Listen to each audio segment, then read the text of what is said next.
नहमदुन रसूलिल्लाह रसूलिल करीम हमाबाद बिस्मिल्लाहिर्रहमानिर्रहीम। अस्सलाम वालेकुम नाजरीन, मैं Mushtaq Khan STN HD TV के प्लेटफॉर्म से प्रोग्राम खौफ खुदा के साथ आपके सामने हाज़िर खिदमत हूँ। आज भी मौजूदा हालात पर कहने के लिए कई ख़बरें हमारे पास मौजूद हैं, लेकिन हम सरसरी चंद ख़बरों पर अपना तज्ज़िया आपके सामने पेश करेंगे। सबसे पहले जो करंट इशू TLP का धरना और हुकूमत के मुज़ाकरात, तो इस सिलसिले में ख़बर तो यही है कि जनाब मुज़ाकरात कामयाब हो गए, धरना ख़त्म हो गया और जो TLP के लोग हैं वो अपने अपने घरों को वापस जाएंगे। साथ रिजवी की भी जो है वो रिहाई हो चुकी हुई है, लेकिन ताल इतलात ये हैं कि रोड्स अभी भी GT रोड बंद है और उस पे जो एहतजाजी हैं वो मौजूद हैं और वो अपने रहनुमा के साथ खुशियाँ सेलिब्रेट कर रहे हैं उसकी रिहाई की। और अब ये एक ख़बर है। अब दूसरी चीज़ जो है वो है मुआहदा, कि किस मुआहदे के तहत ये सिलसिला ये सेटलमेंट हुई है, वो मुआहदा क्या है। ये नाजरीन अभी तक इसके हक़ाइक़ कौम के सामने नहीं लाए गए, जो कि मैं ये समझता हूँ कि ये इसका नुकसान आगे जाकर मुल्क को भी नुकसान है और उस जमात को भी जिसने धरना दिया या सारे एहतजाज और ये मामलात किए, तो उसको भी सियासी तौर पर बहुत बड़ा नुकसान होगा। तो अभी ज़रूरत नाजरीन ये है कि वो मुआहदा सामने क्यों नहीं लाया जा रहा। तो हमारा STN HD TV के नाजरीन भी जो है ये मुतालबा कर रहे हैं कि जो मुआहदे के नुकात हैं उनको मंजर आम पर लाया जाए। तो इस सिलसिले में हम बजाय कोई इसके ऊपर तज्ज़िया करें, मफरूज़ों पर डिस्कस करें, तो हम हुकूमत से दरख्वास्त करते हैं कि वो मुआहदा कौम के सामने रखें। चूँकि पहले वाले मुआहदों से भी आपने इनकारी हो गए कि हमें तो ये पता ही नहीं था, तो आपके पास बहुत सारा आसान नुस्खा यही है कि आप लाइल्म हो जाते हैं हर बात से जो ऐसे मुआहदात में आप करते हैं। वो मुआहदा IMF का हो या कोई सियासी हो, आप हमेशा से इनकारी होते हैं। तो बाद में जाके कोई चीज़ें जो हैं जो वो सामने आएंगी, तो फिर जो है वो उस पर सिवाय अफसोस के कुछ भी नहीं किया जा सकता। जो बाद में मामलात अचानक मंजर आम पर आते हैं कि जनाब ये तो नहीं है, हकीकत तो ये थी। अब वो जो हकीकत है, मेरी सबसे पहले हुकूमत से दरख्वास्त है कि वो मामला जो भी मामलात TLP के साथ आपके तय हुए हैं उनको मंजर आम पे लाएं। खुफिया मुआहदे कोई मुआहदे नहीं होते जिंदा कौमों के होते हुए। अगर आप कौम को कोई अहमियत देते हैं, कौम को कोई आपके नज़दीक उसकी कोई वैल्यू है, तो मुआहदात ऐसे खुफिया मुआहदात नहीं होने चाहिए। उनके जो मुआहदात के मंदरजात हैं उनको पब्लिक किया जाए। अब दूसरी तरफ हम जो है वो TLP से भी इल्तमास करते हैं कि कैसा मुआहदा आपने किया है कि आपका मुंह जो है वो ऐसे करके बंद होया हुआ है। आप बड़े बड़े नारे मारते हैं, बड़े बड़ी कहानियाँ करते हैं, दीन के नाम पे हमें इमोशनल करके रख देते हैं, और उसके बाद आपके जो मुआहदे होते हैं आप मुआहदे जो है वो खामोश मुआहदे करते हैं। तो क्यों? ठीक है, हम अमन अमान से खुश हैं। अगर ये जो मुआहदा हुआ इसके सिलसिले में अमन अमान को तरजीह दी गई है तो बहुत अच्छी बात है, लेकिन इसके पीछे फिर कल को आप कहें कि हमारे साथ धोखा हुआ है, गवर्नमेंट हमारे साथ हाथ कर गई, गवर्नमेंट ने हमारी यह बात ना मानी, तो लिहाजा आप वो बातें पहले कौम के सामने रख दें। तो जो साहद रिजवी साहब हैं TLP के कायद, मेरा उनसे ये मुतालबा है कि ये जो मुआहदा है खुफिया मुआहदा, इस खुफिया मुआहदे को आप पब्लिक करें, आप बताएं, लोगों को बताएं। आप तो आपके पास तो ये जुर्रत होनी चाहिए थी कि आप मुआहदे के फ़ौरन बाद जो है वो आके कौम को बताते। आप अपनी प्रेस कॉन्फ्रेंस करते, प्रेस कॉन्फ्रेंस में सारे मामलात को बताते। अब आपने आगे चल के फिर अपने ज़ख्मियों के भी तज़किरे करने हैं, अपने मरूमीन की भी जो है तादाद को ऊपर नीचे करना है। तो ये सारी चीज़ें जो है ये पहले से कौम को बता दी जाती तो कौम के ऊपर एहसान होता है, कन्फ्यूजन ख़त्म होती। कन्फ्यूजन क्रिएट करने से, मामलात जो है उनको तूल देने से कोई किसी का भला नहीं होता। तो एक तो ये TLP का मामला आ गया। दूसरी तरफ जो है वो इस वक्त एक और करंट इशू जो है वो चल रहा है, चेयरमैन नेब से मुताल्लिक कि चेयरमैन नेब के सिलसिले में जो है उसके अख्तियार और उसके बेअख्तियार होने से मुताल्लिक जो है वो सदारती आर्डीनेंस नाफिज हो गया। अब सदारती आर्डीनेंस क्या है नाजरीन, तमाम चैनलों पे आप खबरें सुन रहे होंगे, मैं उसको कोई और मज़ीद अच्छे तरीके से बयान करने से कासर हूँ। मैं तो उसमें मोटी मोटी चीज़ें जो है वो बयान करूँगा कि जो ये सदारती आर्डीनेंस नाफिज हुआ चेयरमैन नेब से मुताल्लिक, उसके अख्तियारात से मुताल्लिक, तो उसमें जो है वो ये किया गया कि सुप्रीम जुडिशल काउंसिल से चेयरमैन नेब का जो है वो तकर्रर या उतारने का जो तरीका ये वो उसको कर दिया गया।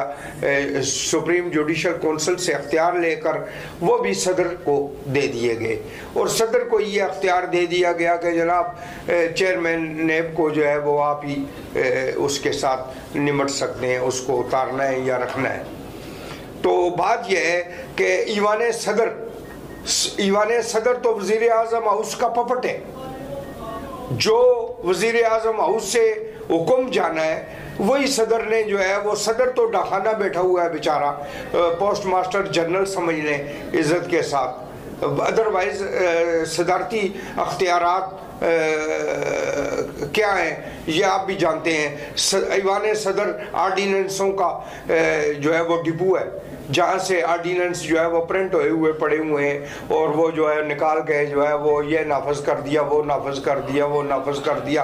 गवर्नमेंट कंसेंस के साथ कानून साजी करने से तो महरूम है। मैं कि अपनी नंबर गेम के हिसाब से भी महरूम है और अपनी आदतों और अतवार से भी महरूम है कि वो भी उसमें कोई हिम्मत ही नहीं होती है कि अपोजिशन को जो है वो दावत दें कि आए बैठे और ये कानून साजी करें। कानून साजी का अमल तो जो है वो आपका पार्लियामेंट के जरिए हो ही नहीं रहा। ये सलमा इतना क्यों इतरा रही है? सुना है सलीम भाई को बोनस मिला है। बोनस मिला है? हाँ बोनस मिला है, देखो बोनस मिला। तुम्हें ना मिला कभी बोनस? बोनस मिला है, देखो बोनस मिला। सलमा, सुना है सलीम भाई को बोनस मिला है? मुझे? इन्हें नहीं, बोनस तो मुझे मिला है। हाँ? नया 3 किलो बोनस। 1 किलो महंगे पाउडर की कीमत में 3 गुना ज्यादा पाउडर, बनाए झाग ज्यादा, निकाले दाग ज्यादा। वाह सलीम भाई, क्या बात है। बोनस की बोनस मिला है, सबसे ज्यादा मिला। जी तो नाजरीन, बात हो रही थी हमारी नेब के ऊपर, मैं बात कर रहा था। तो नेब के का जो है वो कसरे सदारत को मेबर मरकज़ बना दिया गया है। नेब के सारे अख्तियारात जो हैं वो जनाब सल्ब करके उनको आगे पीछे कर दिया है। चेयरमैन भी जो है वो नेब का चेयरमैन भी आज से पपट के तौर पर यूज़ होगा।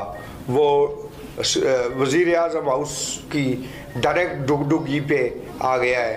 पहले तो कुछ झिझक थी कि जनाब वो नेब पकड़ लेगा, नेब बीच में पड़ जाएगा, ये हो जाएगा, वो हो जाएगा।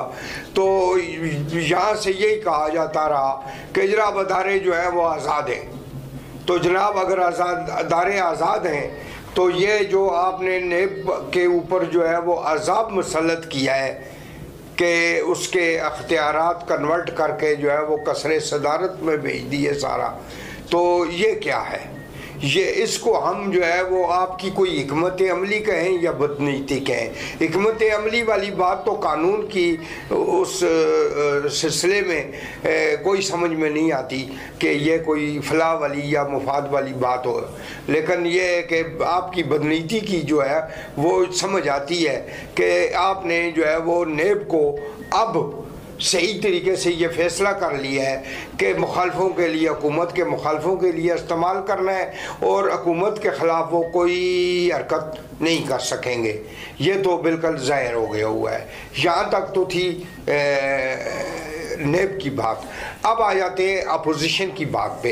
अपोजिशन जो है वो अपोजिशन ने 4 दिन बगले बजाई हैं जब जाम कमाल जो है वो उसने इस्तीफ़ा दिया और वहाँ पे बजिंजो जो है वो वज़ीर आला मुकर्रर हो गए आइंदा के लिए। तो उस वक़्त मैं के छलांगें लगाई हैं, उल्टी छलांगें भी लगाई हैं, सीधी भी लगाई हैं अपोजिशन ने कि जी वो ये कर दिया, हम अब वो कर देंगे। तो अगला मरला था पंजाब, जो अपोजिशन के नज़दीक भी था और तजिया कारों की एनालिसिस के मुताबिक भी ये था कि जनाब पंजाब में अब जो है वो अदम एतमाद मूव होगी। तो अभी तक तो अपोजिशन की तरफ से अदम एतमाद मूव होने की कोई इशारा भी नहीं मिला और जो है वो अदम एतमाद की सूरत हाल जो है वो हमें बिल्कुल पीछे उनकी सर्दी नज़र आ रही है। अब लेकिन दूसरी तरफ से ये इतलात मिल रही हैं कि जो पीटीआई के अंदर पीटीआई बन रही है, पीटीआई के अंदर जो पीटीआई बन रही है वो ही पहल करेगी अदम एतमाद की तहरीक में भी, जिसमें जंगीर तरीन ग्रुप और दूसरे भी कई लोग जो उनके साथ आने के लिए तैयार हैं। बात वही है कि मैं के चूहे बिल्ली के खेल में बिल्ली के गले में घंटी कौन बंधेगा। तो वो पहला पत्थर जो है वो देखा जा रहा है कि जनाब किधर से आएगा और ये बिल्ली के गले में घंटी कौन बांधेगा। तो वो तो उसमें ये सुनने में आ रहा है और समझने में भी आ रहा है कि जहांगीर तरीन ग्रुप जो है वो आइंदा अदम एतमाद की तहरीक में अहम तरीन रोल अदा करने जा रहा है, जिसने इसकी शुरुआत करनी है। बाद में अपोजिशन और ये वो सारे बीच में मिल जाएंगे, लेकिन पंजाब में अभी तक अमली तौर पर कुछ भी समझ नहीं आ रही कि अपोजिशन कोई किरदार अदा करने जा रही है या नहीं। हाँ, अलबत्ता आसिफ अली जरदारी के फार्मूले के मुताबिक वो कह रहे हैं कि जी डायरेक्ट जो है वो हम हिट करते हैं मरकज़ को जो है डायरेक्ट हिट करते हैं और अपना इमरान खान के ख़िलाफ़, वज़ीर आज़म के ख़िलाफ़ अदम एतमाद जो है वो लेके आते हैं। और ये वो अब ये होता है कि अदम एतमाद के प्लान तो कई मरतबा बनते हैं, लेकिन जब बीच में मुक़्तदर ताकतें और दूसरी तीसरी मुदाखलतें आती हैं तो उससे जो है ये सारे प्लान फेल हो जाते हैं। अब जो है वो एक मरतबा फिर जो है वो शोर शराबा मचा है जब ये TLP के धरने में जब चीफ ऑफ आर्मी स्टाफ ने अपना हतमी रोल अदा किया है, और मैं उनके उस रोल की अदायगी पे उन्हें मुबारकबाद देता हूँ। अगर चीफ ऑफ आर्मी स्टाफ इस वक्त ये अपना रोल अदा ना करते तो बहुत मुश्किल होता यहाँ पे अमन व अमान कायम रखने में बड़ी प्रॉब्लमें पेश आती। लेकिन उन्होंने अपना रियासत का आइनी किरदार और अदा किया और भरपूर तरीके से अदा किया, और उन्होंने जो है वो अमन व अमान कायम रखने में बड़ा कदम उठाया। तो इसके साथ मेरे पास इस वक्त जो है वो बूटा जिन भी मौजूद हैं और बूटाजिन की एक ब्रेकिंग न्यूज़ लाजमी होती है। जैसा कि आपको पता है हमारे प्रोग्राम में बूटाजिन का किरदार अहम है। बड़ी जो हमारी ख़बर प्रोग्राम की होती है वो उसी के ज़रिए मिलती है। आगे चल के मैं बूटाजिन की खबर भी आपके साथ ब्रेक करता हूँ, लेकिन इस वक्त हम फिर वापस आते हैं अपने मारूजी आलात के ऊपर। तो इस वक्त जनाब नाज़रीन ये है कि आपके जो वज़ीर इत्तलाआत हैं महंगाई के हवाले से उन्होंने बड़ी मासूमियत से कह दिया कि पाकिस्तान में तो महंगाई है ही नहीं है। वो जनाब वज़ीर साहब आपको महंगाई नहीं लगेगी, आपके घर में दाने हैं। वो कहने ने जिन्हों के घर दाने उन्होंने कमले भी सियाने, तुसी बहुत सियाने हो कि महंगाई कोई नहीं है। महंगाई का पूछना है, महंगाई का किससे पूछना है? आपने अपने तौर पे फैसला करना है कि महंगाई नहीं है। भाई वो गरीबों को देखें, इस मुल्क की आबादी को देखें, आपके ख़िता गुरबत से नीचे कितनी अक्सरियत लोगों की जो है वो रहती है ख़िते गुरबत से नीचे। उनका खाने पीने का, उनका सिलसिला, उनकी तालीम, उनका सारा कुछ। मैं एक आम आदमी हूँ और मुझे कम अज़ कम जो है वो दिन में सैकड़ों लोगों से जहाँ भी जिससे भी मेरे वाकफ़ से कोई बात होती है वो महंगाई का रोना रोता है, वो अपनी बच्चों की फ़ीसों को रोता है, वो अपने खाने पीने को रोता है। तो आपके वज़ीर साहब जनाब इमरान खान साहब, आप आज के अपने वज़ीर की जो है वो ख़बर निकाल कर उससे मुलाज़ा करें और उसका मुशाहिदा भी करें और उसका तजिया भी करें आप ख़ुद कि वो क्या कह रहे हैं। वो कह रहे हैं कि जनाब महंगाई वगैरह कोई ऐसी बात ही नहीं है, चीज़ें नहीं है, नॉर्मल महंगी है। ऐसे बहुत सारे मुल्क हैं जो हमसे बहुत ज़्यादा जो है वो वहाँ पे महंगाई है, यहाँ पे तो महंगाई उनकी निस्बत है ही नहीं है। तो बात यह है कि जनाब फवाद चौधरी साहब, आप अपने मुल्क को देखें, आप अपने मुल्क के हालात को देखें, आप अपने मजदूर की आमदन देखें, आप मुतवस्सित शख्स की आमदन देखें, अपने क्लर्क की आमदन देखें। ये आमदनें देख करके फिर आपको करना चाहिए। फिर आप बजट देखें कि एक घर जो है वो कितने में जो है वो इजीली रन अप हो सकता है, तो फिर जो है वो आपको पता चलेगा कि महंगाई है या नहीं है।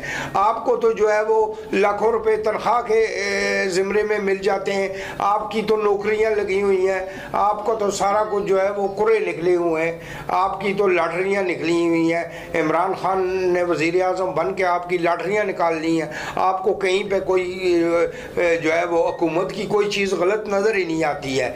अगर ये जलसे जुलूसों के मामलात हों तो बड़े आराम से आप अपना इतना बड़ा मुँह और इतना इस तरह से इतना थोड़ा सा खोल के आप कह देते हैं ये दहशतगर्द है, ये तो फलानी जगह से असला है। और भाई साबित करो, तुम मिनिस्टर हो, इल्ज़ाम लगाने के लिए तुम लोग बैठे हुए हो, तुम इसको कंटेनर समझा हुआ है, तुम लोग जो है वो मैं के साबित करो।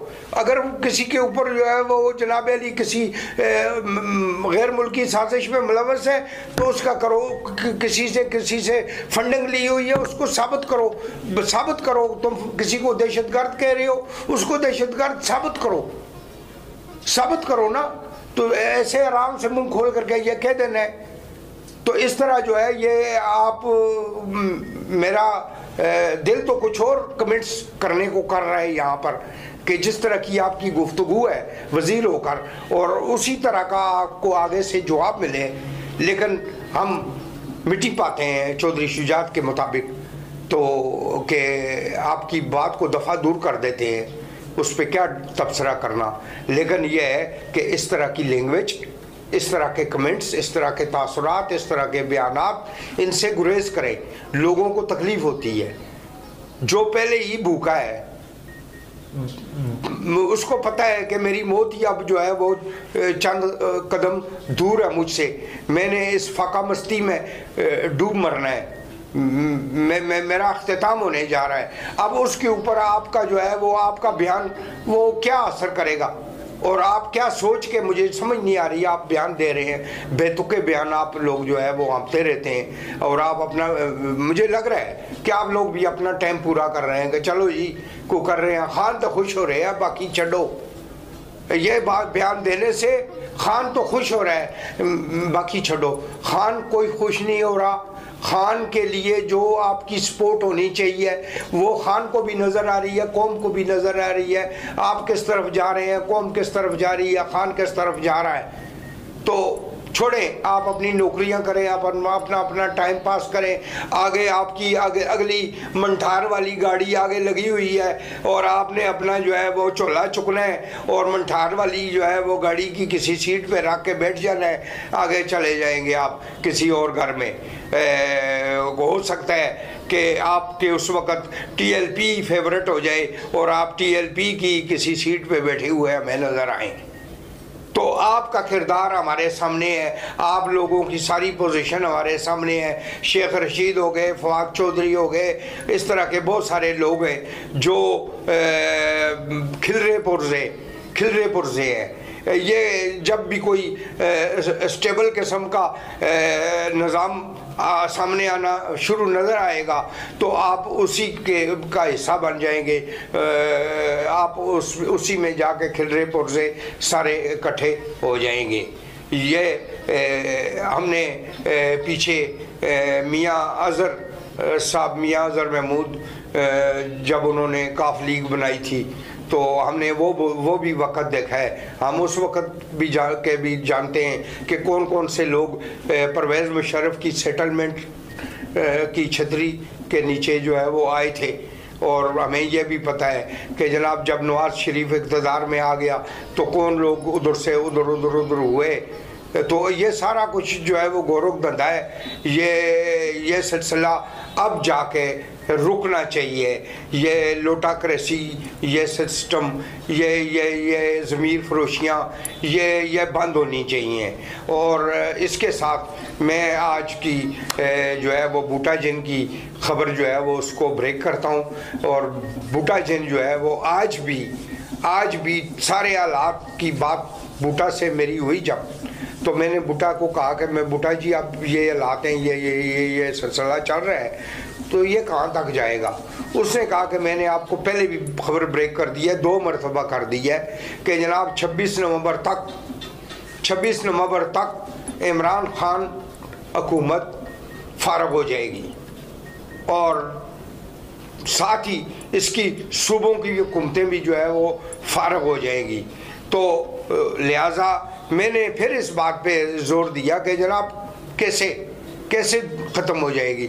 उसने कहा कि जनाब आप जो सितारे हैं वो ये बता रहे हैं और आगे चल के सारे हालात आपके सामने आएंगे, आप 26 का इंतज़ार करें।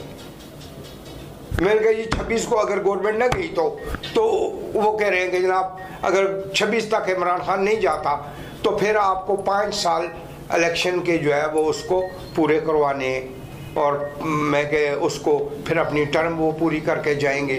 फिर आपकी कोई हिले बहाने और कोई सियासी आंकड़े काम नहीं आएंगे। फिर आपको इंतज़ार करना पड़ेगा 5 साल मुद्दत जो हुकूमत को मिली हुई है आइनी मुद्दत पूरी करके जाएंगे इमरान खान साहब। आगे चल के इलेक्शन में क्या अंजाम होता है उनका ये तो वक्त ही बताएगा। अगर 26 को इमरान खान की हुकूमत 26 तक ख़त्म न हुई तो फिर कोई आंकड़ा इनके ख़िलाफ़ कामयाब नहीं होगा। यह है बूटा जिन की खबर। तो इसके साथ ही मैं आपसे दरख्वास्त करता हूँ कि अगर आपने हमारा चैनल सब्सक्राइब नहीं किया तो इसे सब्सक्राइब कीजिए, बेल आइकॉन का बटन प्रेस कीजिए ताकि हमारे प्रोग्राम के नोटिफिकेशंस, हमारी ख़बरों के नोटिफिकेशंस आपको मिलते रहें। इसको शेयर कीजिए, हमारे पेज पर जाकर लाइक कीजिए, फॉलो कीजिए और ताकि हम अपनी स्ट्रेंथ बढ़ाकर एक दूसरे के दुख सुख को, ख़बरों को, हालात व वाक़यात को आपस में मिलजुल के शेयर करने के काबिल हो सके, हमारी आवाज़ और तवाना हो सके। और आप इसके साथ ही हमारे प्रोग्राम अगर आपको पसंद आए तो इन पर अपनी राय का इज़हार करने के लिए कमेंट्स ज़रूर करें और हमें फीडबैक मस्ट दें। तब तक के लिए खुदा हाफिज़। पाकिस्तान जिंदा।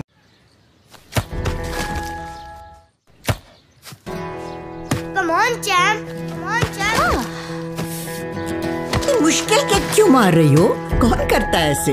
जो कोई नहीं कर सकता वही तो चैंपियन करता है। Come on, champ. Come on, champ. Goal! लो सूख गए दाग, अब कोई नहीं निकाल सकता। जो कोई नहीं कर सकता वही तो चैंपियन करता है। नया बेहतर सर्फ एक्सेल, इसकी स्टेन लिफ्टर टेक्नोलॉजी कपड़ों की तह में जाके सख्त सूखे दाग भी खींच निकाले। दागों की चैंपियन तो तुम्हारी अम्मी ही है। नया सर्फ एक्सेल, दागों का चैंपियन।